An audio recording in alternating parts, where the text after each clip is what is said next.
નમસ્કાર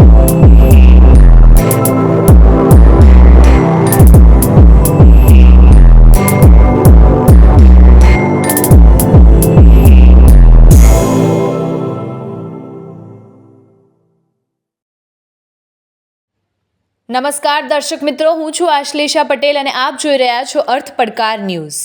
હિંમતનગરમાં જયા પાર્વતીના વ્રત જાગરણ નિમિત્તે રાસ ગરબાનો કાર્યક્રમ। હિંમતનગરમાં સમસ્ત હિન્દુ સમાજ દ્વારા હિંમતનગરમાં જયા પાર્વતીના વ્રત જાગરણ નિમિત્તે શનિવાર રાત્રે મહાકાળી મંદિર આગળ રાસ ગરબાનો કાર્યક્રમ વ્રતના જાગરણ નિમિત્તે રાખવામાં આવ્યો હતો। તેમાં વ્રત જાગરણ કરનાર દીકરીઓ માતાજીના મહાકાળી પરિસરમાં ગરબા રમ્યા હતા। તેમાં મહાકાળી મંદિરના પ્રમુખ પ્રવીણસિંહ બિહોલ તેમજ વિઠ્ઠલભાઈ પ્રજાપતિ તેમજ સમગ્ર કાર્યક્રમના આયોજકો તેમજ તેમની ટીમે સુંદર આયોજન કર્યું હતું। આવા જ અવનવા સમાચારો માટે જોતા રહો અર્થ પડકાર ન્યૂઝ। રિપોર્ટર સતીશ સોની, હિંમતનગર।